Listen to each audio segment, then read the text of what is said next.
nome de Jesus. Amém? Amém? Catuca esse irmão tá ao seu lado e fala assim: hoje é dia de festa. Fala, você já comeu? Você que não chegou cedo, 9h30 temos nosso café. Hoje um bolinho do Moacir. Foi o Moacir que fez? Veio quentinho o bolinho. Acordou que horas aquele bolo, Moacir? Quentinho, bolinho bom, irmão. Ó. Só não peguei mais porque acabou. Acabou cedo o bolo. Então, em nome de Jesus, 9h30, véia. Pastor, quero ajudar. Traz um bolinho, irmão. Traz um biscoito. Conversa com o pastor Júlio ali. Eles vão te ajudar. Em nome de Jesus. Hoje eu queria falar. Vou terminar falando sobre um fruto que permanece. Vira para esse irmão que está ao seu lado e fala assim: não basta vir, precisa permanecer. Ei, som. Ei, melhorou aí atrás? Ei, tem que permanecer. Ao que permanecer, eu te darei a coroa da vida. Não evangelho não é uma corrida de 100 metros rasos. É uma maratona. Não é sobre quem começa mais rápido, é sobre quem chega até o fim. Conheço muitas pessoas que explodiram ministerialmente em um ano e depois desapareceram da igreja. Conheço muitas pessoas que viveram suas vidas excepcionalmente e espirituais em 2, 3 anos e os próximos 30 anos não fizeram mais nada. Então não é sobre como começamos. Então a primeira palavra que eu tenho para a sua vida, ainda que você tenha começado errado, é possível começarmos a corrigir para terminarmos certo. Porque o final vai importar mais do que como você começou. O ideal é que nós comecemos e avancemos a cada dia mais. Mas ainda que tenha dado alguns percalços na sua vida, o que aconteceu? Já foi. É tempo de voltar a evoluir, em nome de Jesus. Então vira para esse irmão que está ao seu lado e fala assim: é tempo de permanecer. Nós trabalhamos com uma palavra que ela é precisa a tal ponto que nós temos progredido com a igreja para que Cristo cresça na terra.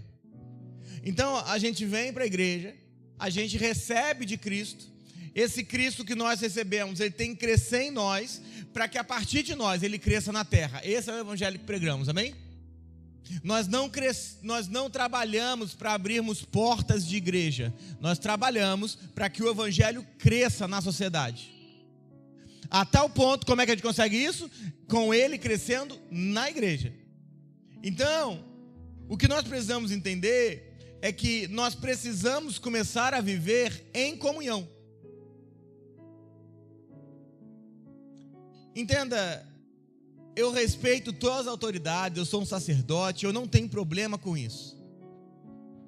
Só que nós precisamos progredir a tal ponto de não só você vir aqui para eu ensinar algo, mas que nós possamos, no mesmo espírito, podermos ouvirmos juntos e aprendermos juntos. Porque é diferente ensinar e aprender do que ouvir junto. Isso aqui não é uma classe. Classe é Unireino, que semana que vem tem prova, inclusive. Ali é uma classe. Isso aqui não é uma classe. Aqui nós caminhamos juntos. Deveríamos aprender juntos e ouvir juntos. Falei de prova, o pessoal fica logo assustado, né? O problema é que nem toda a igreja evangélica está na mesma sintonia. E nem todos os pastores estão na mesma frequência. Porque alguns estão pregando o que ouvem, outros pregam o que as pessoas precisam para continuar na igreja. Pregação não é quando eu prego o que você precisa para continuar no templo. Pregação é o que eu prego porque eu ouvi Deus falar e porque eu ouvi o que Ele está falando. O problema é que na ânsia de te manter sentado num banco, eu começo a pregar para a sua alma e te levando cada vez mais longe do que é evangelho de verdade. Porque agora você prega para se satisfazer. Eu vou lá, porque esse pastor quando pregar, irmão, eu vou sair feliz. Entenda, todo encontro que você tiver com Deus, haverá uma marca na sua vida, e nem sempre você vai sair feliz. O problema é que a gente está satisfazendo a alma das pessoas, porque elas têm que voltar, elas têm que voltar, elas têm que voltar, elas têm que voltar. E onde é que fica o texto? Vá. Tinham 10 leprosos. 10. Um voltou. Então pode ser que a gente tenha que pregar para 10 pessoas para um voltar. E qual o problema disso? Nenhum. Esse é o evangelho que ministramos. Não podemos e não queremos e não vamos fazer nada, nem para que você saia e nem para que você continue. Mas se você conseguir se apaixonar por o que é evangelho de verdade, é impossível não voltar apaixonado por ele. Então agora nós precisamos orar e precisamos entender que existem pastores, existem palavras que não estão na mesma frequência, não estão na mesma sintonia. E isso está prejudicando o andamento da igreja. Porque entenda, eu não sou a igreja, nós somos a igreja. A igreja é o corpo de Cristo. Então, indiferente da placa de igreja que tenhamos, isso não muda o que é ser igreja. O problema é que uma placa está pregando uma coisa e a outra está pregando outra. E o que preciso discernir é o que é evangelho e o que é texto bíblico. Pastor, todo texto bíblico é evangélico. Por favor, é evangelho, para. Eu sempre brinco com isso aqui. Se eu construir uma arca, você entra nela? Sim ou não? Fala a verdade. Se eu construir uma arca, você entra nela? Entra ou não entra? Alguns falaram que sim, são loucos. Diminui só o retorno. Aqui instalou para mim aqui. Por quê? Porque a arca era de Noé. A arca não é do Bruno. Mas está na Bíblia. Mas não é para o seu tempo. Então existe hoje uma verdade presente de Deus. E nós precisamos entender o que é evangelho. Essa é o grande texto dos apóstolos, principalmente o apóstolo Paulo, denunciando isso o tempo todo. Porque se nós ouvirmos a voz de Deus juntos, Deus irá nos sincronizar na sua voz, e na sua voz vai nos fortalecer. Posso começar a ler Bíblia? Diga amém. 1 Coríntios 1, verso 9.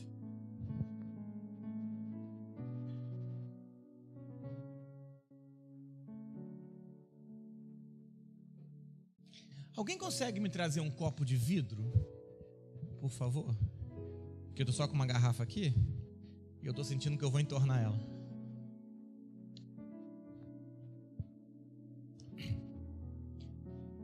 Para quem está vindo só hoje, eu comecei essa palavra há 15 dias atrás.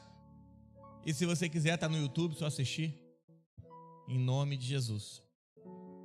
E não é propaganda do YouTube não, tá? É só porque eu vou ler o mesmo texto. 1 Coríntios 1, verso 9. Você que abriu, diga amém.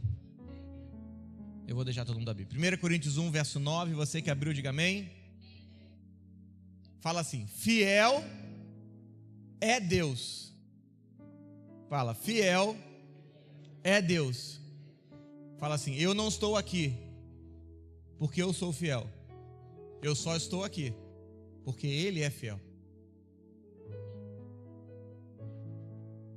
Pelo qual fosse chamados à comunhão de seu Filho Jesus Cristo, nosso Senhor. Fala assim: o meu chamado não é ser pastor, fazer o ID, ainda que isso englobe, mas o meu primeiro chamado é ter comunhão com o Filho de Deus.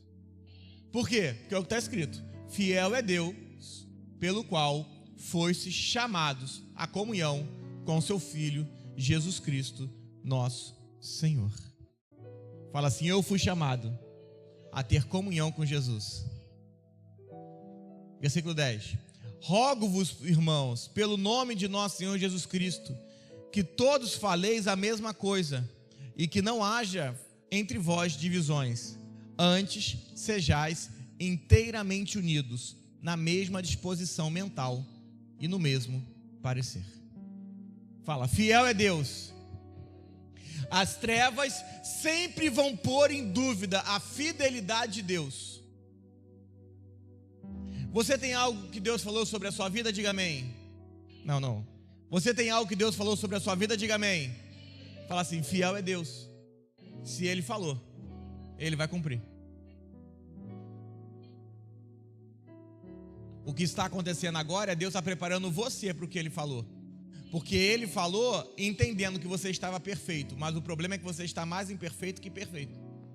E agora Deus está preparando você para aquilo que você está preparado. Vai se preparar para aquilo que Ele falou.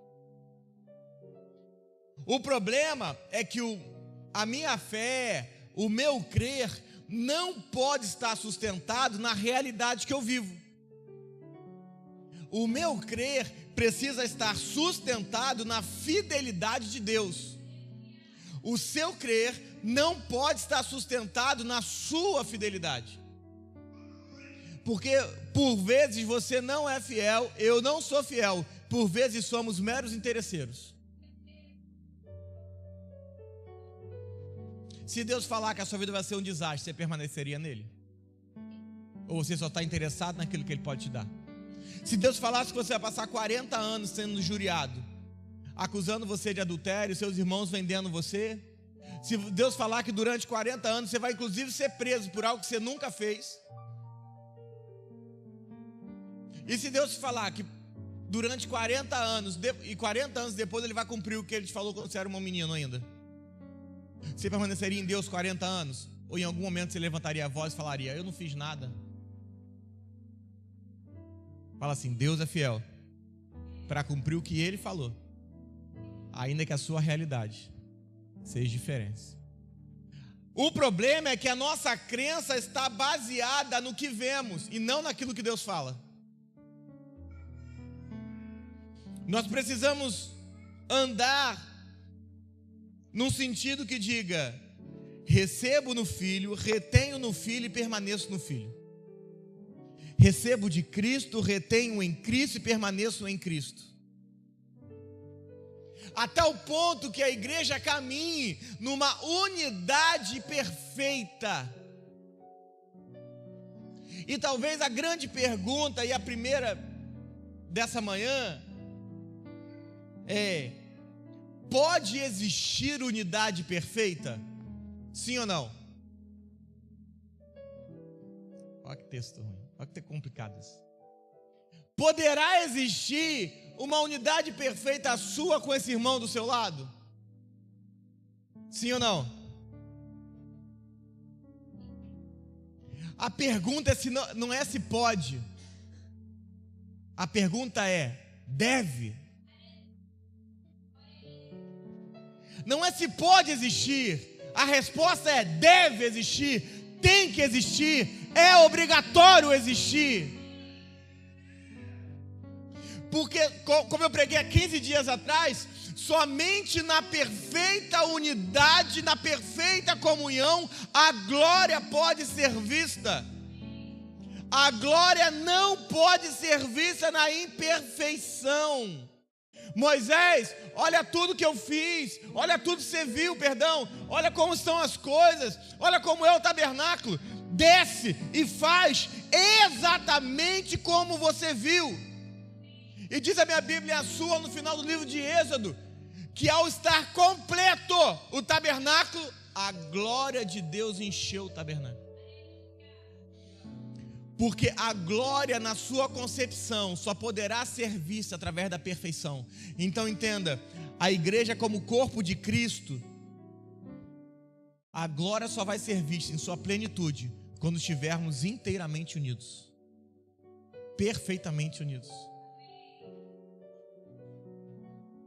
Só que para isso a gente tem que entender como chegamos a essa perfeição. 1 Coríntios 15, verso 1 diz assim: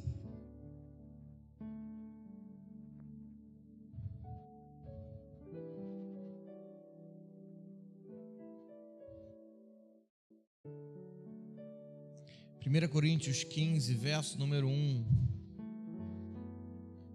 Você abriu, diga amém. Irmãos, venho lembrar-vos o evangelho que eu vos anunciei. o qual recebestes e no qual ainda perseverais. Se nós pararmos para olhar a vida do apóstolo Paulo e as expressões que Paulo usa com relação ao evangelho, elas são muito diferentes do cotidiano que nós usamos hoje. Paulo falava o meu evangelho, o evangelho que vos anunciei, o evangelho que eu preguei. Ai daquele que vos anunciar outro evangelho. Então, nós começamos a entender que já naquela época existia algo que diziam que era evangelho, mas nunca foi.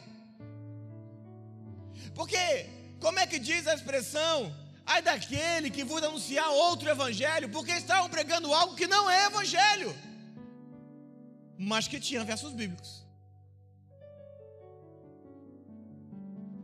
Olha o que diz Gálatas 1, verso número 8. Deixa marcado 1 Coríntios 15 que eu já volto.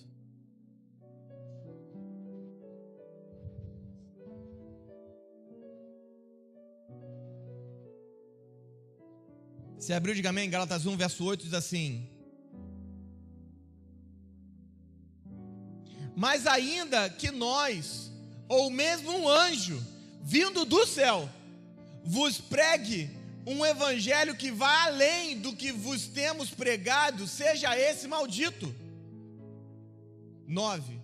Assim como já dissemos e agora repito, se alguém vos prega evangelho que vá além do que vocês receberam, seja anátema, maldito. Então a primeira pergunta que eu tenho que fazer para um povo cristão, que é o caso de 100% quase aqui, é: o que é evangelho? Porque o próprio apóstolo Paulo está afirmando: existem pessoas pregando outro evangelho.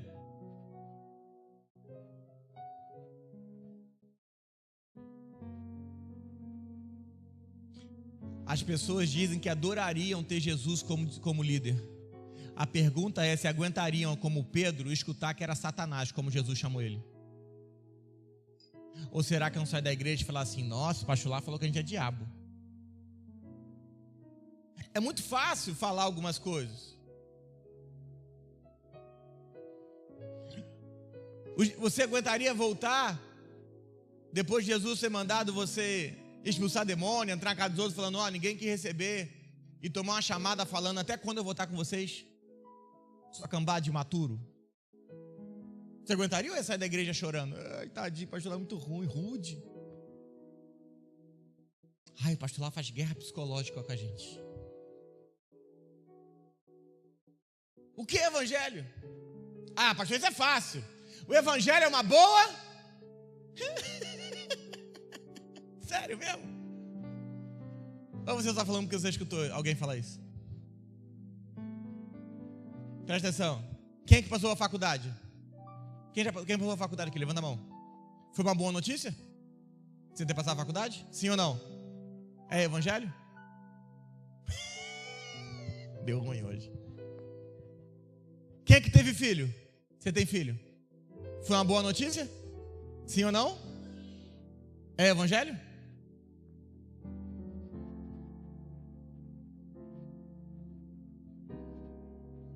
Quem é que casou? Não vou nem perguntar se foi uma boa notícia. Eu tenho medo da resposta. Tá, eu tô cheio de fé hoje, cheio de fé. Foi uma boa notícia?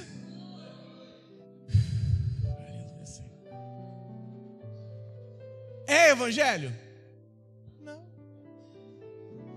Não, pastor, casamento é evangelho. E os casais que casaram fora de Cristo, é evangelho? Continua sendo casamento.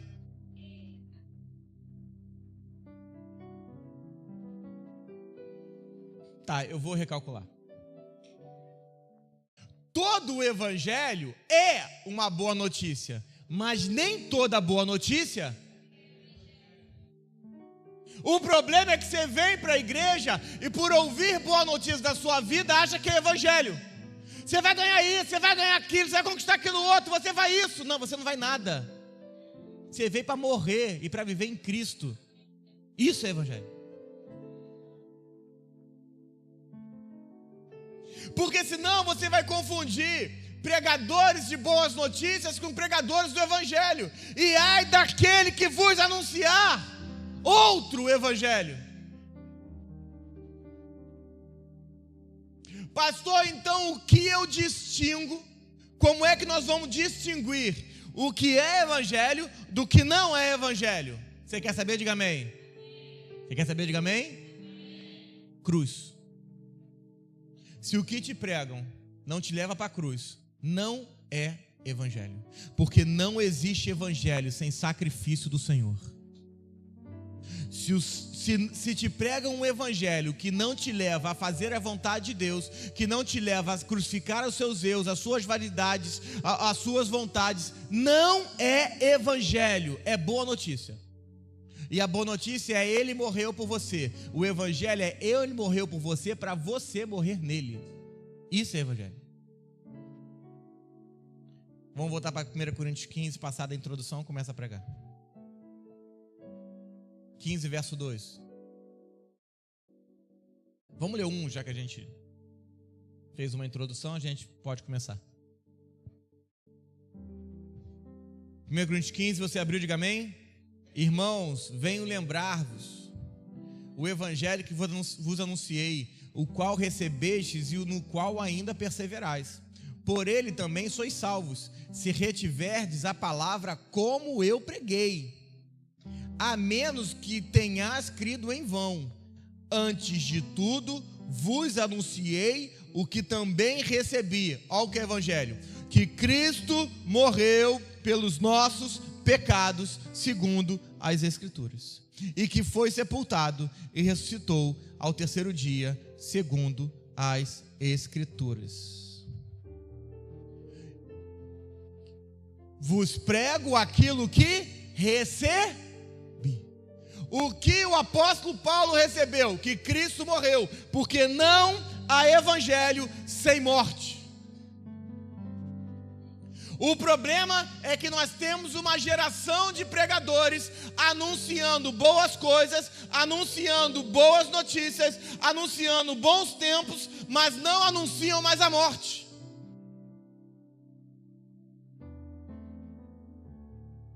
Vira para esse irmão que está ao seu lado e fala assim: vou te ensinar hoje qual é a verdadeira boa notícia. A boa notícia é abraçarmos o sacrifício de Cristo naquela cruz. Pastor, e como Jesus morreu? Verso 3: antes de tudo, que vos entreguei o que também recebi, que Cristo morreu pelos nossos pecados, segundo as... Cristo morreu na cruz segundo as... Quando o apóstolo Paulo vai falar de Escritura, ele não está falando de Novo Testamento, ele está falando de Velho Testamento, porque o Novo Testamento sequer estava escrito. Respira. Então o que ele está afirmando é: você nunca viu, mas está escrito desde Gênesis que o Filho de Deus morreria pelos seus pecados. Ele não está dizendo que a morte... O que está acontecendo? Ele está dizendo: Jesus morreu conforme as Escrituras. Não foi uma morte ocasional, não foi uma morte de situação, foi uma morte planejada por Deus. Eu vou abrir Gênesis 3, verso 15, só para você ler, só para você prestar atenção. 3,15. Aqui começa o anúncio da morte de Jesus. 3,15. Gênesis: porém inimizade entre ti e a mulher, entre a tua descendência e o seu descendente. Esta te ferirá a cabeça e tu lhe ferirás o calcanhar. Aqui começa o anúncio que iria nascer um filho e iria pisar na cabeça da serpente. Ali começa o anúncio da morte de Jesus. Aqui diria que um filho viria e pisaria na cabeça da serpente, e logo depois os capítulos e os textos e os livros para frente vão tratar de como isso aconteceria e como ele pisaria isso. Então, o que anuncia a morte de Jesus é a Escritura. A cruz não é obra dos judeus, a cruz não é obra dos romanos, e a cruz não é obra das trevas. A cruz foi planejada por Deus desde antes da fundação do mundo. Porque a palavra vai dizer que Deus imolou o seu Filho desde antes da fundação do mundo. Pastor, mas a cruz é a obra dos judeus, dos romanos. Não, irmão. Pessoas morreram na cruz antes de Jesus e após Jesus, nunca foi obra deles. Menos.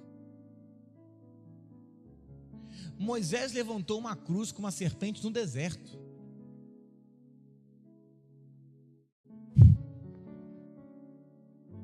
Jesus não foi morto por judeu, Jesus não foi morto por romano, Jesus não foi morto pelas trevas, o próprio Pai matou o Filho, por amor à sua vida. Porque se você acha que o diabo teria poder de matar um Deus, você está de brincadeira, irmão.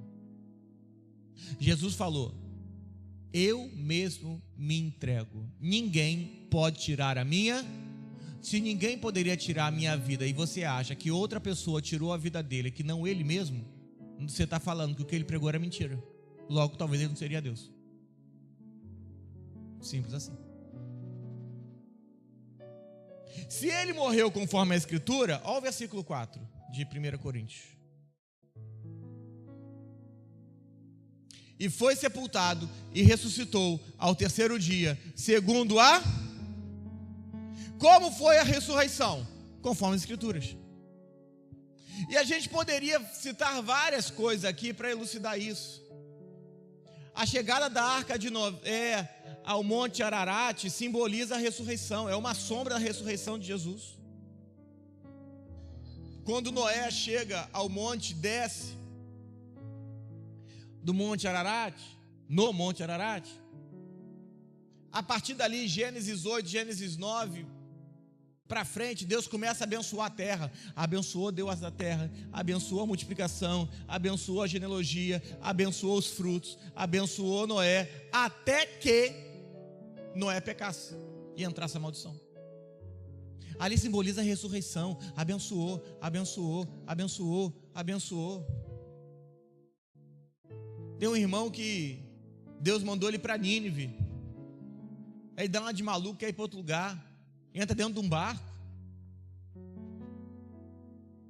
começa a dar uma tempestade. Aí o abençoado Jonas sabia que era o problema dele, pula na água.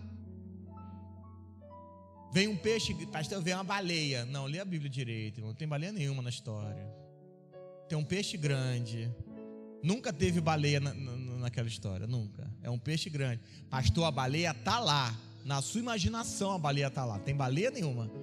Veio um peixe grande, comeu Jonas, engoliu ele, leva ele para Nínive. 3 dias no ventre de um peixe. Ele chega a Nínive, toda a cidade se converte. Pergunta. Porque após o terceiro dia, a conversão é imparável. Porque os 3 dias de Jonas, Jesus inclusive disse que assim como Jonas, ele ficaria 3 dias no centro da terra. Jonas é um reflexo da crucificação e ressurreição de Jesus, apenas isso. Quando o apóstolo está pregando e dizendo que toda a Escritura fala de crucificação, morte e ressurreição, ele está dizendo o Velho Testamento, não é do Novo. O problema é que a gente está lendo o Velho Testamento como história, quando deveríamos estar olhando o Velho Testamento como Cristo. Porque a palavra vai dizer que Cristo é um mistério oculto que foi revelado a nós, os santos. O apóstolo Paulo vai dizer isso, porque não se via Cristo no Velho Testamento, mas está lá.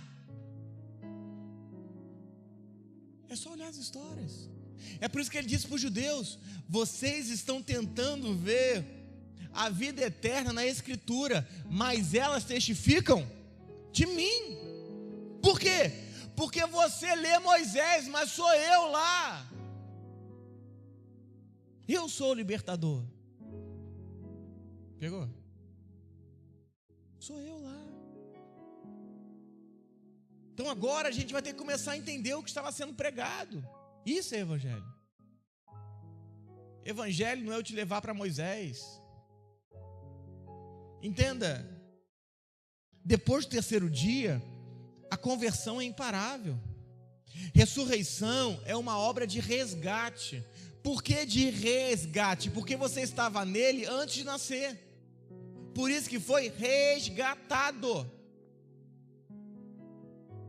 A cruz é pregada como uma mensagem de morte, mas a cruz é uma mensagem de vida, porque não existe vida antes da cruz. Viver crucificado é o único modo de vida. Ao mesmo tempo que a cruz une tudo em Cristo, ela separa tudo que não está em Cristo. A cruz é uma obra de separação.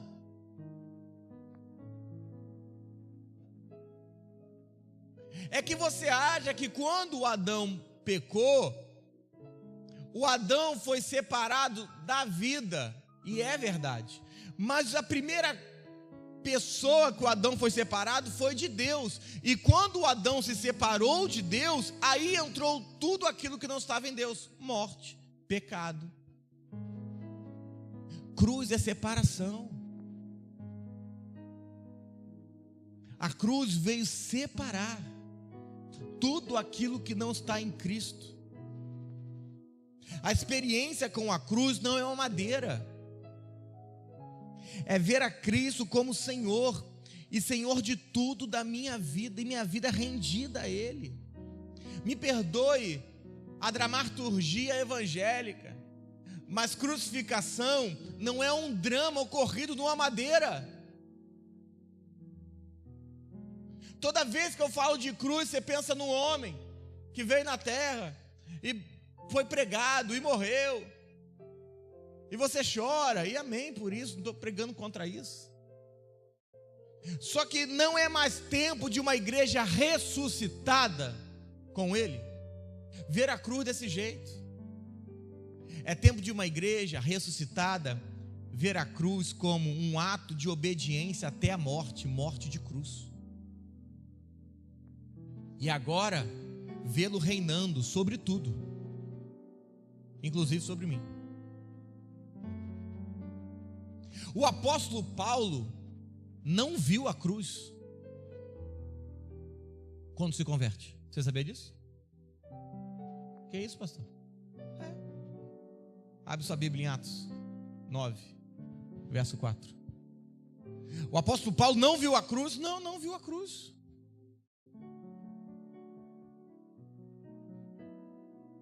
Depois ele viu, fique tranquilo. Mas naquele momento ele não viu cruz nenhuma. Sabe aquele texto que pregaram para você que Paulo caiu do cavalo? Nunca teve cavalo na história. Pastor, tinha um cavalo sim. Não, nunca teve. Paulo nunca caiu de cavalo. Atos 9, verso 4 diz assim: e caindo por terra, cadê o cavalo? Não tem. Ouviu uma voz que lhe dizia: Saulo, Saulo, por que me... Quem aparece para ele é o Cristo, fica gravado aí. Agora Jesus fala para ele: Saulo, Saulo, por que me persegue? A pergunta é: Saulo estava perseguindo Jesus ou estava perseguindo a igreja? Saulo perseguia Jesus ou perseguia os discípulos? Discípulos. Mas Jesus aparece para Saulo e fala: Saulo, Saulo, por que me persegue? Porque Jesus e a igreja são um só. Entenda, querido, quando a pessoa está te perseguindo, cala a boca, porque está perseguindo o próprio Cristo. A perseguição à sua vida é a perseguição ao próprio Cristo, se você é um com Ele. Então cala a sua boca, porque já ele aparece para um Saulo da vida e fala: Saulo, Saulo, por que me persegues? Agora o apóstolo Paulo vai responder: quem és tu, Senhor? E a resposta foi: eu sou Jesus, a quem tu persegues.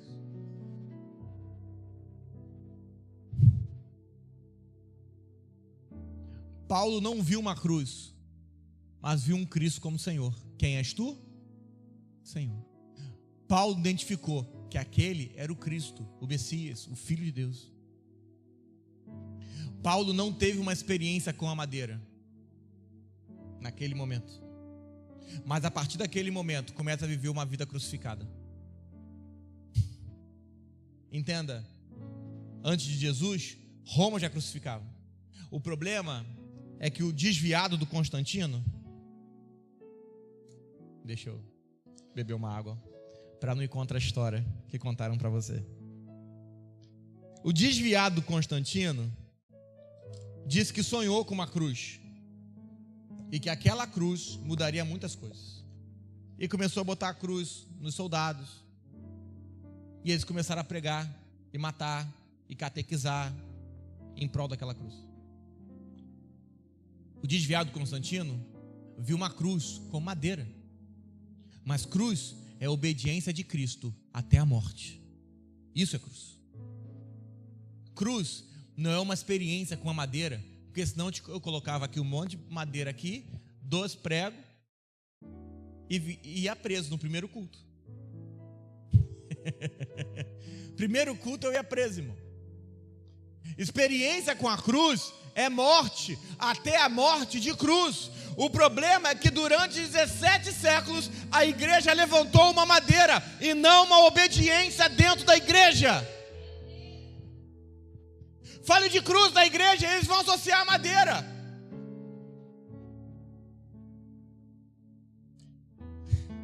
Deus está revelando cruz, irmão.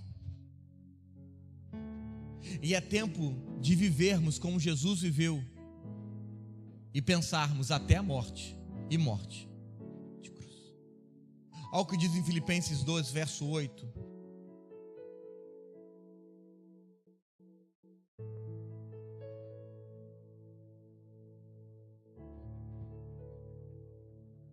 Filipenses 2, verso 8, você abriu, diga amém. A si mesmo se humilhou, tornando-se obediente até a morte e morte de cruz. Pelo que também Deus o exaltou de sobremaneira e lhe deu um nome que é sobre todo. O evangelho que nós recebemos, o evangelho que o apóstolo Paulo pregou, não é uma madeira, é um Cristo obediente até a morte e ressuscitando com poder sobre toda a criação. O evangelho que Paulo recebe, que a igreja recebeu, não é motivação, é obediência por amor ao seu nome. É tempo de levantarmos uma igreja obediente a Cristo.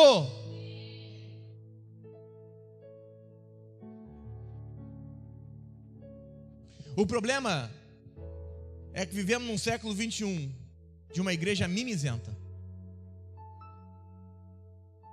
Porque obedecer agora parece ruim. É porque agora pregam para você voltar para a igreja e não para você se converter. Obediência parece ruim. Eu tenho que obedecer? Tá louco, eu sou livre. Deus te fez livre para você escolher ser escravo. Deus te fez livre para você aprender a escolher obedecer a Ele. Não estou falando sem obedecer não, irmão. Sabe qual é o problema? É que como você não ora, você vai precisar associar alguém que ora, para que ele possa ter uma palavra de Deus sobre a sua vida. Porque se você orar, fique tranquilo, que se você está num lugar de Deus, tudo que aquela pessoa falar, você sabe que é verdade. Porque o seu espírito vai dizer, é assim mesmo, tem que ser assim. Só que obedecer ficou ruim. A palavra é ruim, porque falta cruz. O problema é que nós temos uma pseudo-igreja pregando obediência sem cruz. Obediência sem cruz tem nome, manipulação. Porque se você viu a cruz, não vai haver medo de ouvir sobre obediência. Sabe por quê? Porque se você viu a Cristo naquela cruz, um Cristo ressuscitado, ninguém pode manipular o seu destino. Escreva bem grande onde você quiser escrever. Obediência é a linguagem do Espírito produzindo maturidade na igreja. Obediência é a linguagem do Espírito produzindo maturidade na igreja. O que é evangelho? Evangelho é Cristo morreu em obediência. Evangelho é Cristo ressuscitou por sua obediência. Evangelho é Cristo recebeu um nome sobre todo nome pela sua obediência. O que prejudica a sua comunhão com Cristo e a comunhão sua com esse irmão do seu lado não são os seus erros, é a sua falta de obediência a Cristo.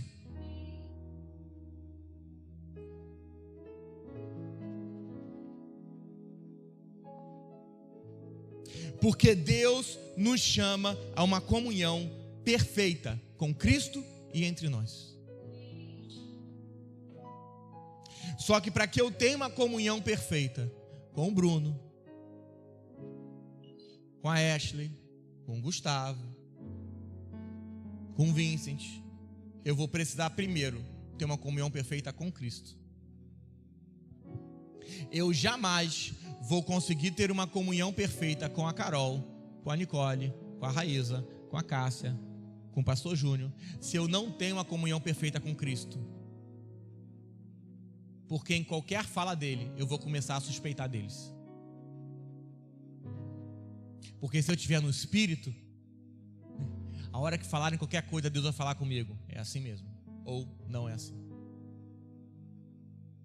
O que nos falta é comunhão perfeita com Cristo.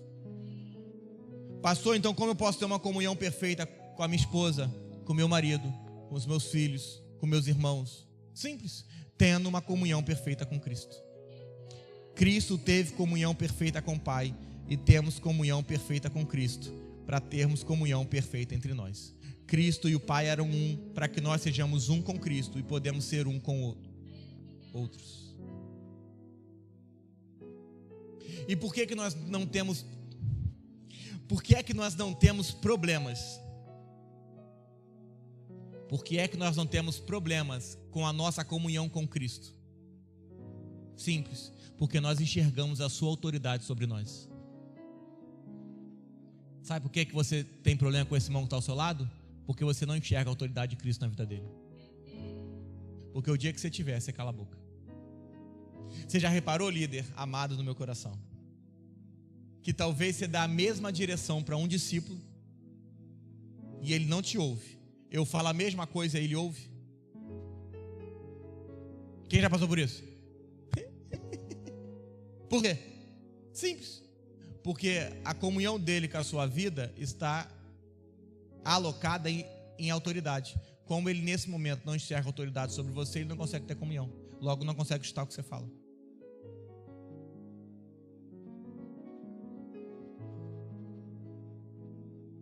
Porque comunhão é sustentada por obediência. E quanto mais você obedecer, mais autoridade será vista sobre você. Ai, pastor, perdi comunhão com o irmão que está ao lado. A pergunta que você tem que fazer é: você não perde comunhão, você perde obediência. Quem está desobediente, ele ou você? Eu repito. Quando você perde comunhão com alguém, a pergunta que você tem que fazer não é se você perdeu comunhão apenas. É quem perdeu a autoridade. Quem perdeu a obediência, perdão.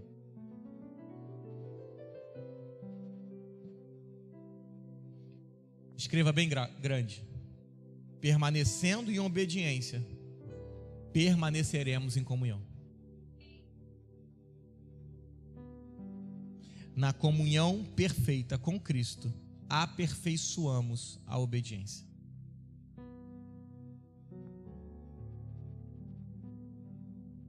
Agora precisa de algo de mim e de você. Catuca esse irmão que está ao seu lado aí. Fala assim: até agora foi só versículo bíblico. Agora entra o que nós temos que fazer. Fala: vou te ensinar em 2 palavras. Obrigue-se a obedecer.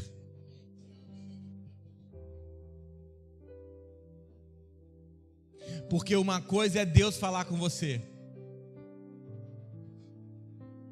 O problema é que a alma humana, ela quer entrar em concessão. Aí se for assim, será que vai dar certo? Não, não vai acabar com a sua vida. Vai acabar com a sua família, vai acabar com tudo que você entende de Deus na sua vida, irmão. A alma cria concessão. Deus falou, obrigue-se a obedecer. Obrigue-se. Pastor, sou obrigado a algo? Eu estou falando que você ser obrigado a falar o que eu mandei, não. Eu falei isso? Eu ministrei isso em alguma coisa? Em algum lugar? Não. Estou falando que você é obrigado a obedecer um líder, não. Você faz o que quiser a sua vida. Mas você entender que aquela é uma voz de Deus, irmão, obrigue-se a obedecer. Se Deus falou algo no seu coração, obrigue-se a obedecer. Obrigue-se. Não crie concessão. Não vai dar certo de outro jeito. Não crie jeitinho. É tempo de eu mandar o Bruno calar a opinião dele. É tempo de eu mandar o Bruno ficar quieto. O Bruno não ter sentimentos. O Bruno não... Pastor, não podemos ter sentimento? Posso. Tendo em vós o mesmo sentimento que houve em Cristo Jesus. É tempo de... Sabe por quê? Porque o nosso sentir pode estar corrompido. A pastora sempre fala isso, né? Toda história tem sempre 3 lados. O lado A, o lado B e o lado de Deus, irmão. E talvez nessa história só esteja eu. A opinião A, a opinião B, a opinião de Deus. Qual é a opinião de Deus? O que Deus quer, o que Deus quer que faça. É tempo de mandar o Bruno calar a boca. O Bruno parar de murmurar. Não, estou falando do Bruno, estou falando do Bruno. Mulher é uma desgraça, né, irmão? Ainda bem que o Adão nunca pediu uma mulher. Esposa, irmão, esposa é um negócio. Olhou o Bruno, já catucou aqui, ó. Cala a boca. Próximo culto, senta 2 cadeiras depois, filho. Vai por mim. Por isso você fica lá, é verdade. Mateus 12, nós vamos para Guaratiba hoje. Mateus 12, 46.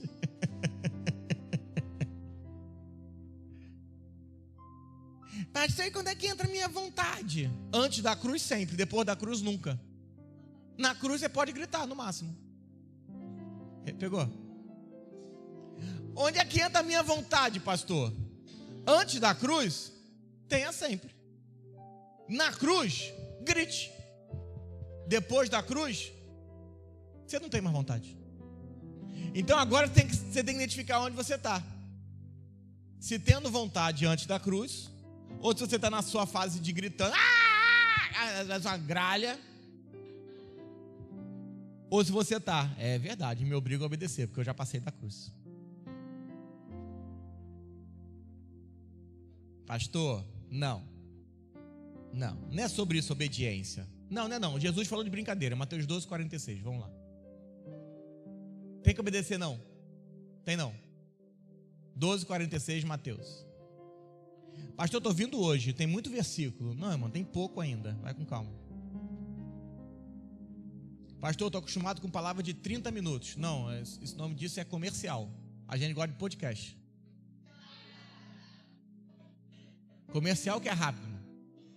Não, pastor, estou acostumado de uma igreja, é 1 hora de louvor, 30 minutos de dízimo e oferta e 30 minutos, 40 minutos de palavra. Não, irmão, a gente tirou até o dízimo e oferta para não gastar tempo com isso. 30 minutos não dá nem para introdução. Vira para esse irmão tal sala, se você gosta de Bíblia, vem amanhã. Se não gosta, irmão, procura uma igreja que prega 30 minutos. A gente gosta de podcast. E não satisfeito, depois ainda faz os cortes do podcast para você ver de novo. Para quem gosta de 30 minutos. Entendeu? Pegou? Mateus 12, 46. Falava Jesus ao povo, e eis que sua mãe e seus irmãos estavam lá de fora, procurando falar-lhe. Fala assim, mãe e irmão, do lado de fora. Fala assim, por quê? Deveriam estar do lado de? Mas estavam do lado de? E alguém lhe disse, tua mãe e teus irmãos estão lá fora e querem falar-te. Porém Jesus respondeu ao que lhe trouxeram o aviso, quem é minha mãe e quem são meus irmãos? Perguntou. E estendendo a mão para os discípulos disse, eis minha mãe e meus irmãos, porque qualquer que fizer a vontade de meu Pai Celeste, esse é meu irmão, irmã e mãe. Vira para essa pessoa que está do seu lado e fala assim, quer ser meu irmão? Só tem um motivo. Tem que fazer a vontade do meu Pai. Senão, você não é irmão dele, que dirá meu. Pastor, que radicalismo. Não, Jesus falou, não fui eu não. Minha mãe e meus irmãos são aqueles que fazem a vontade do meu Pai. Não fez vontade? Está salvo. Mãe e irmão? Não. Ai, o irmão. Não. Não. Não.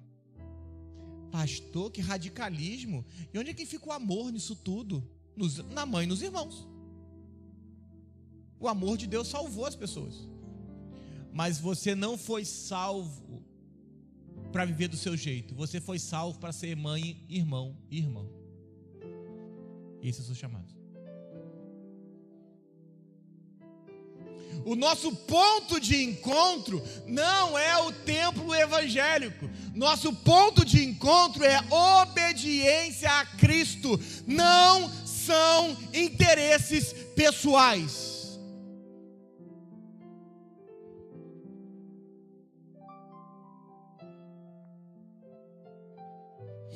Fica aqui que eu vou te dar um cargo.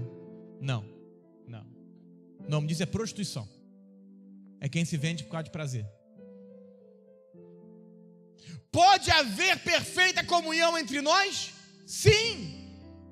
Mas não começa entre nós. Começa com obediência a Cristo.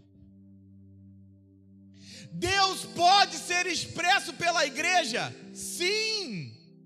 Como? Perfeita comunhão. Só que ao mesmo tempo que essa expressão nos enche de esperança, ela cria uma demanda. Porque agora Deus espera que tenhamos maturidade para alcançar a perfeita comunhão. Só que a gente pregou a cruz pela metade. A cruz vai te sarar, diga amém. Jesus naquela cruz se liberta, diga amém. Mas é sério que você acha que Jesus morreu numa cruz para que você seja salvo e liberto apenas? Sério mesmo?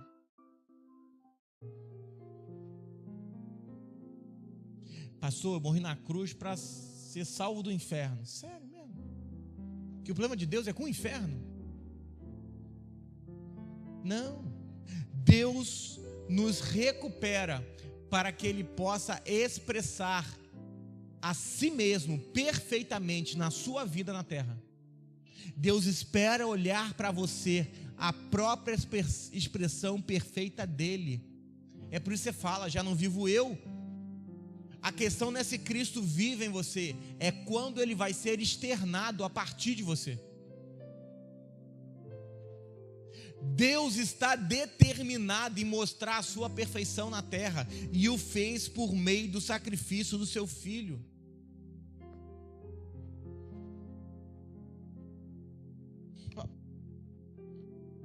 Se Jesus falar, para onde ele te guia?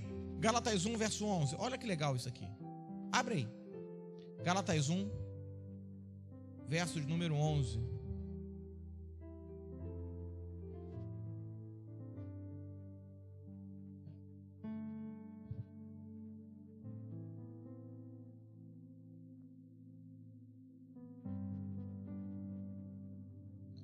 Gálatas 1, você abriu, diga amém. Faço saber, irmãos, que o evangelho que por mim é anunciado não é segundo o homem, porque eu não recebi nem aprendi de nenhum homem algum, mas mediante revelação de Jesus. Agora volta lá para 1 Coríntios 15, verso 1 a 3.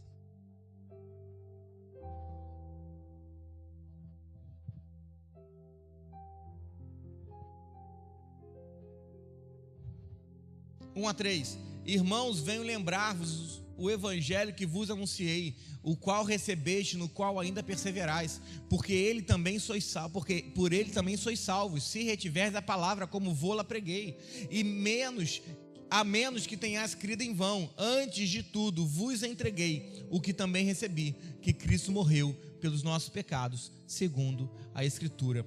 Se Jesus está falando na igreja, aonde ele está te guiando? Ao seu sacrifício. Entenda, uma coisa é pregar versículo bíblico, outra coisa é pregar uma palavra viva. O primeiro lugar que Jesus te leva vai sempre ser na cruz. Essa é a nossa ceia. Abre lá em 1 Coríntios 11, 23. é que você começa a ligar os versículos. 11:23, 1 Coríntios. É o versículo que todo mundo prega sobre ceia praticamente. Porque eu recebi do Senhor o que também vos entreguei. O que ele recebeu? Que o Senhor Jesus, na noite que foi traído, tomou o pão. Começou a falar de cruz. Esse é o meu corpo. O que ele recebeu? O que a mensagem de Jesus ensina? Uma crucificação, uma ressurreição, uma ascensão. Não podemos definir se que Deus está falando na igreja por ter versículos bíblicos. Ao Deus falar, Ele só vai falar de Cristo e de uma cruz, de uma ressurreição, de uma ascensão. E Cristo, Cristo, Cristo, Cristo. O que recebi do Senhor, eu também vos enviei, que na noite em que foi traído, o que o apóstolo Paulo começa a pregar: cruz, cruz, cruz, cruz, cruz. Duas madeiras entrelaçadas, não aprende em 10 minutos. Mas o sacrifício de Cristo naquela cruz, eu vou levar a Bíblia a vida toda. Toda a Bíblia fala disso. Quando os discípulos falam no Novo Testamento, as Escrituras, eles não estão falando do Novo Testamento. Eles estão falando: eu estou vendo a Cristo no Velho Testamento. O Novo não estava escrito. Cristo no Velho Testamento, sacrifício no Velho Testamento, ressurreição no Velho Testamento.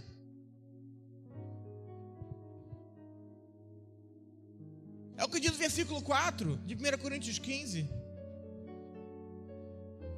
E que foi sepultado e ressuscitou o terceiro dia, segundo as Escrituras. Morreu e ressuscitou, segundo as Escrituras. O bom obreiro, o obreiro aprovado, não é o que conta histórias bíblicas, é o que vê Cristo em tudo: morte, ressurreição, ascensão. Vê Cristo em cada texto. Alinhamento da igreja, perfeição da igreja. Paulo recebeu do Senhor não uma mensagem de cruz de morte, mas a mensagem de cruz também de ressurreição. Porque a cruz é onde Cristo reconciliou, reuniu todas as coisas em Cristo e expôs tudo aquilo que está fora de Cristo. Toda vez que você chegar numa igreja e alguém pregar para você: vá atrás dos seus sonhos, dos seus objetivos, saia e nunca mais volte. Porque a mensagem é: se o seu sonho é um sonho de Deus, os seus objetivos são objetivos de Deus, se não, não vá atrás de nenhum, porque vão te levar à morte, fora de Cristo.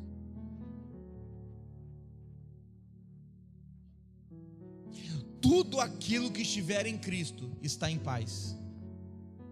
Tudo que estiver fora de Cristo está debaixo de uma sensação de ira de Deus. O que em mim está em Cristo, paz. O que em você está fora de Cristo, existe uma sensação de ira. A cruz une, mas também divide. A cruz une tudo aquilo que está em Cristo e separa tudo aquilo que está fora de Cristo. A cruz separa o que é do espírito do que é da carne, o que é espírito do que é vontade do homem. Para o homem natural, loucura. Olha o que diz 1 Coríntios 1,18. Gustavo, vem cá. 1,18, 1 Coríntios, lê comigo.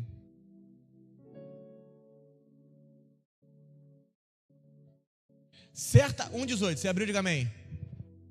Olha que fantástico isso. 1 Coríntios 1,18, você abriu, diga amém. Certamente, com toda certeza, a palavra de cruz é loucura para os que se perdem, mas para nós, os que somos salvos, é poder de Deus. Certamente. Como quem diz assim, eles não têm como entender. Eles não têm como entender a palavra de cruz. Certamente. Não discuta. Fica aqui virado para mim.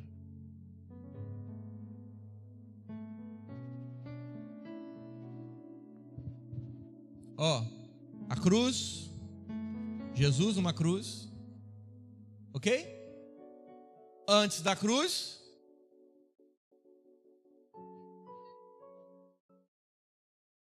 vou repetir. A igreja não está aqui, não está aqui, deveria estar aqui. Depois da cruz. É por isso que eu não acredito que se você está ressuscitado com Cristo, você pode tomar uma seta do diabo. Não creio em trabalho contra a sua vida. Não creio em feitiçaria contra a sua vida. Porque desse lado da cruz, o diabo não pode passar. Amém? Amém? Olha para mim, que pode parecer confuso para os religiosos. Desse lado da cruz, o diabo não pode vir. É por isso que diz o texto: crucificado estou em Cristo, ressuscitado estou nele. Nós deveríamos ter uma igreja desse lado da cruz. Pode abaixar a mão, só ficar com a mão cansada. Então o que nós temos desse lado da cruz é glorioso e certamente loucura para esses que se perdem. Você pegou? Qual é o problema? É que agora você tem alguém desse lado. Olha para mim, Juan. Vem para cá. Ah, você não pegou. O problema é que eu não passo para esse lado para falar para ele. Eu prego desse lado para ele. Vem para cá. Larga a sua vida, larga os seus sonhos, larga os seus objetivos, larga tudo que você idealizou. Vem para esse lado de cá. Aqui é vida. Mas ele vai pensar assim: mas eu estou vivendo aqui. Eu tenho uma vida aqui. Eu faço tudo por aqui. Só que alguém desse lado está falando assim: você não sabe o que acontece desse lado. Aí ele vai falar desse lado: não sei, não tem como, isso é loucura. Como é que eu posso servir desse jeito? Como é que eu posso amar desse jeito? Como é que eu posso ver desse jeito? Para essa pessoa do lado de cá, isso é maluquice. Você está no mesmo ambiente, na mesma casa. Esse lado aqui está em crise, mas o filho desse lado está em paz. Como? A esposa desse lado arrancando os cabelos, o marido desse lado: não, fica tranquila, já deu tudo certo.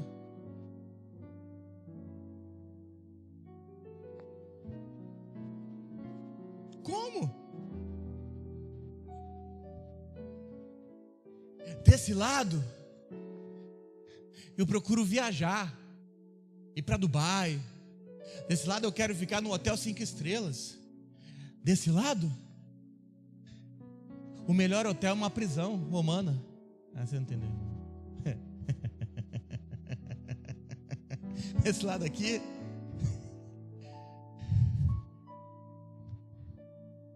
o melhor hotel é dentro de uma prisão. Porque desse lado aqui, Paulo estava em Cristo, Pedro estava em Cristo. Desse lado aqui, eles tinham medo de morrer, se escondiam. Mas quando passaram para aquele lado lá, não, me pendura de ponta cabeça. Eu quero ficar igual a ele, não. Eu não tenho dignidade para isso. Desse lado aqui, as cadeias abrem e todo mundo sai correndo. Desse lado aqui, o apóstolo vai falar: ô filho, vai, deixa eu pregar para um soldado, porque ele vai ser pregador do evangelho para onde Roma enviar para ele. Mas se prenderem, externamente ninguém pode me prender, porque eu escolhi ser escravo de Cristo. Daquele lado você quer liberdade, desse lado você é livre e quer escravidão com ele. Para esse lado aqui, aquele lado está velado. Mas escute, quando eu olho o sacrifício de Cristo, Cristo me abraça.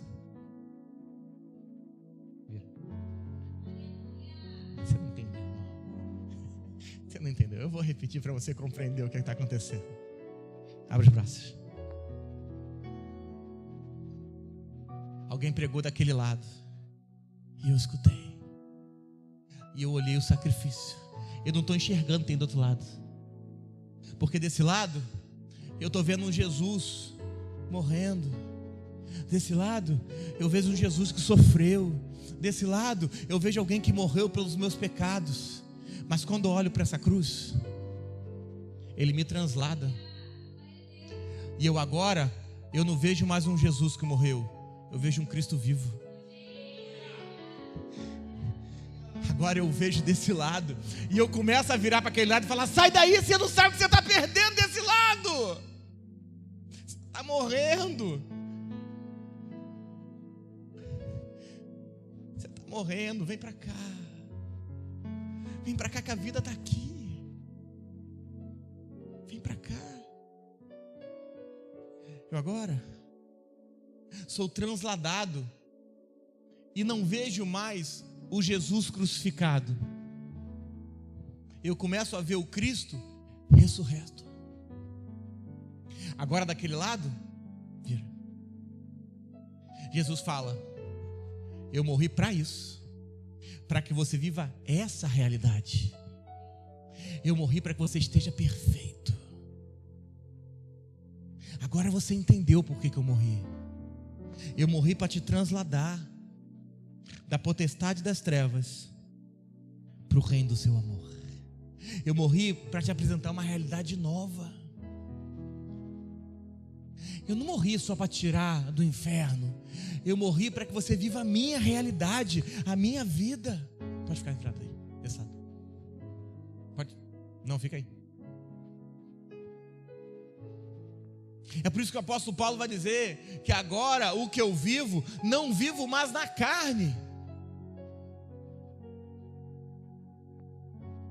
Os coríntios estavam brigando, discutindo. Agora o apóstolo Paulo chega e fala assim: eu vou resolver o problema, porque eu vou pregar a Cristo e a esse crucificado. Entenda, irmão, pare de se queixar das pessoas. Se existe problema, pregue a Cristo e a esse crucificado, porque se vê Jesus naquela cruz uma vez, acabou a briga, acabou a discussão, acabou tudo, uma vez. Alguém que está desse lado aqui, ele vai virar para aquele lado e falar assim: rapaz, desse lado aqui o amor é real. Desse lado aqui eu não suspeito dos líderes, dos pastores. Desse lado aqui é real isso.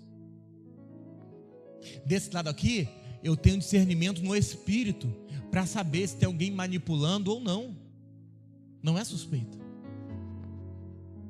Só que para quem está desse lado, eles vão falar: como é que alguém largou a vida dele para se dedicar a outras pessoas? Daquele lado, tudo é perfeito. O amor é perfeito. Porque Deus é amor. E o amor foi manifesto por meio de uma cruz. Para encerrar, você continua aí? A pergunta que nós temos que fazer é: será que algum dia nós vamos falar a mesma coisa? E eu volto para o texto original de hoje. 1 Coríntios 1, verso 10.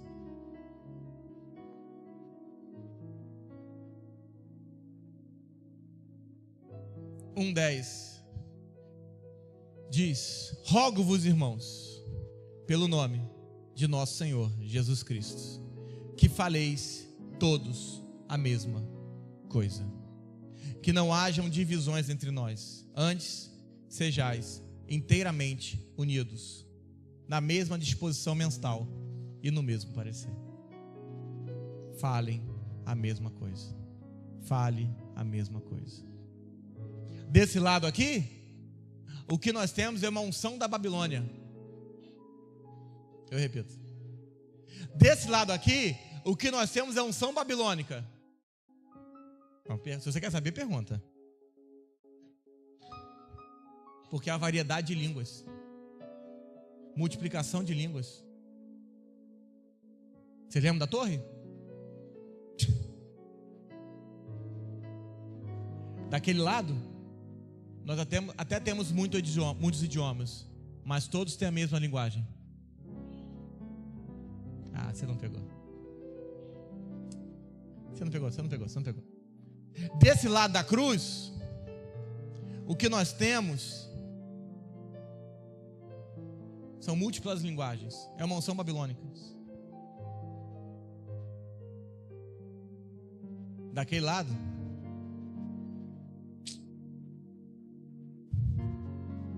nós até temos muitas línguas, muitos idiomas, mas a mesma linguagem. Pastor, não. Atos 2. E eu encerro aqui. Não está aí, Ashley. Atos 2. É a descer do Espírito Santo, amém?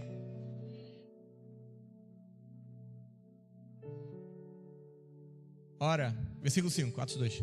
Estavam habitando em Jerusalém judeus, homens piedosos, vindo de todas as nações debaixo do céu. Quando, pois, se fez ouvir aquela voz, afluiu a multidão que se possuía de perplexidade, porquanto cada um vos ouvia falar na sua própria... Presta atenção, eles estavam falando outro idioma, mas todos ouviam a mesma linguagem. Ah, você não pegou isso. 7. Estavam atônitos e se admiravam, dizendo: veja, não são porventura galileus todos estão aí?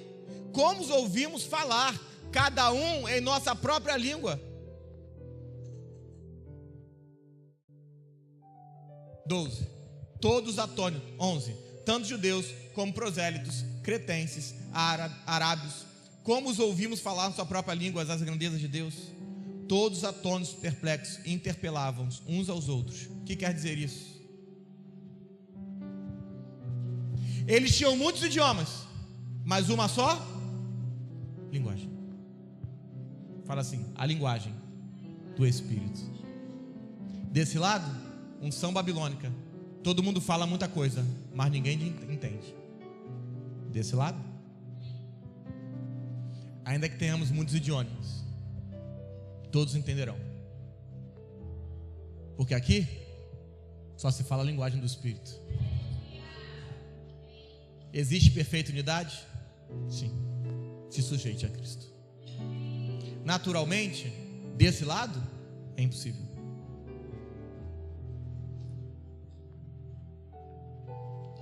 Eu quero encerrar, porque diz o texto de 1 Coríntios 1,10, que diz: rogo-vos, irmãos, pelo nome do nosso Senhor Jesus Cristo, que faleis toda a mesma coisa, para que não hajam entre vós divisões. O texto está falando o quê? De líderes divididos? Não! Não! Não! Não! Até porque não está falando de pessoas agora. Eu vou continuar. Antes sejais inteiramente unidos, na mesma disposição mental. Tem a mesma mente. Mas a divisão aqui que ele está dizendo é muito mais profunda do que meia dúzia que sai de uma igreja e a pessoa te fala: ih, dividiu a igreja. Fala assim com o seu olho assim. O que é uma divisão? É duas visões no mesmo corpo. A pior divisão que pode existir não é entre duas pessoas, é a que ocorre dentro de você. Olha o que diz Provérbios 23, verso 7. Vai. Está dando um chiadinho aqui, ó. Provérbios 3, verso 7. Diz assim. Provérbio 23, verso 7. Mil perdão.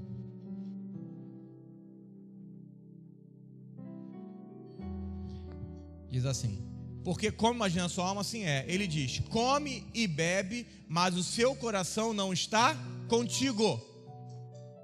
A pior divisão não é que você tem com o seu irmão.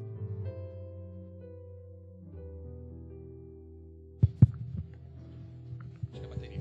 Ei. A pior divisão, baixa um pouquinho vermelho para mim. A pior divisão não é o que ocorre entre você e o seu irmão do lado, é dentro de você. É de você falar para alguém assim: nossa, estou com uma saudade de você. Aí você vai falar assim: mentira, quero que ele morra. Hipócrita. Irmão, como é que nós possamos ter umas células, uma igreja que queira estar perfeitamente unido com alguém, se você não está perfeitamente unido nem com você ainda? Nunca vai acontecer. Nunca. Como é que você quer entender o outro se você não consegue entender a si mesmo ainda?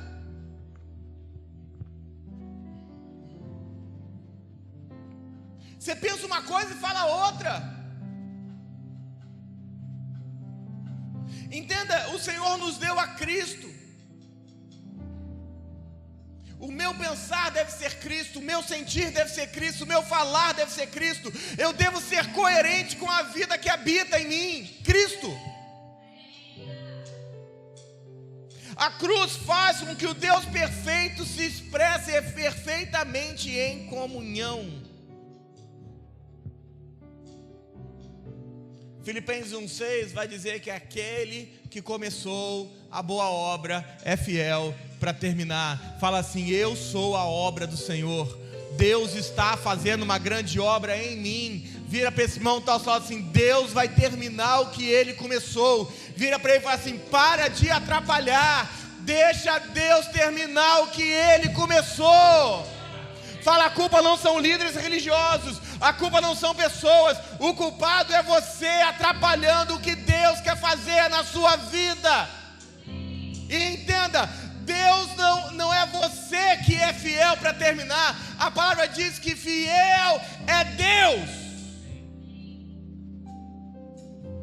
Pastor, então como eu deixo Deus terminar essa obra? 1 Pedro 4:1. Eu não leio mais texto nenhum, prometo.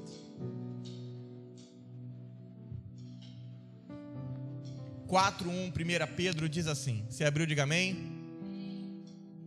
Ora, tendo Cristo sofrido na carne, armai-vos, equipai-vos, também vós do mesmo pensamento. Vira para esse irmão que está ao seu lado e fala assim: são dias de você equipar a sua mente. Arma a sua mente, porque vão vir palavras na sua vida que eles vão falar assim: não precisa disso tudo. Equipa a sua mente, porque as pessoas vão falar: e você está ficando bitolado, você está ficando isso, está ficando... Não, equipa a sua mente, porque as pessoas vão pregar contra esse evangelho. Equipa. Entenda, nós caminhamos para uma comunhão mais perfeita com Cristo, mas começa com uma comunhão mais perfeita. Nós caminhamos para uma comunhão mais perfeita entre nós, mas começará com uma comunhão mais perfeita com Cristo. Sabe quando sua célula vai explodir? Quando você começar uma comunhão mais perfeita com Cristo. Sabe quando as pessoas de fora vão chegar?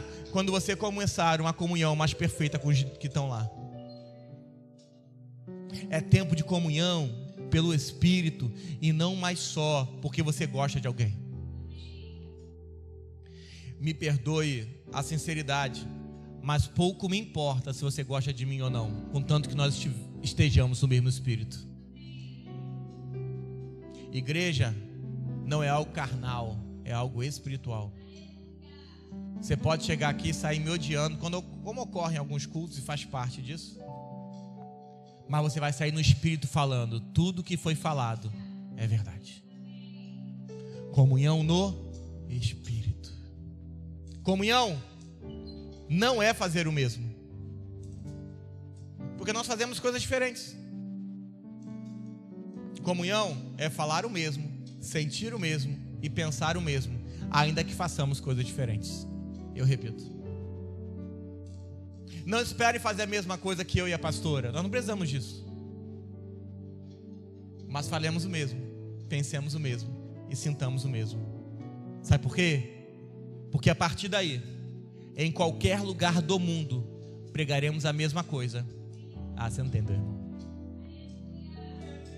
Você não entendeu. Não é sobre fazermos igual, é sobre pensarmos, sentirmos e falarmos. Porque a partir daí, Não importa se eu estou aqui hoje e se a Ashley prega mais tarde lá na igreja de Guaratiba, é a mesma coisa. Não importa se amanhã você está em São Paulo, é a mesma coisa. Não importa se alguém amanhã vai para a China, é a mesma coisa.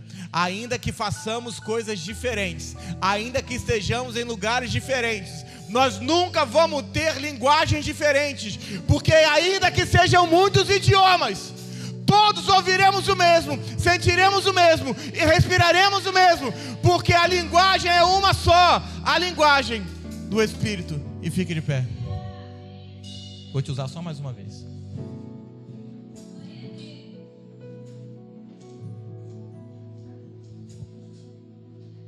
Então, o que fazemos para permanecer em comunhão?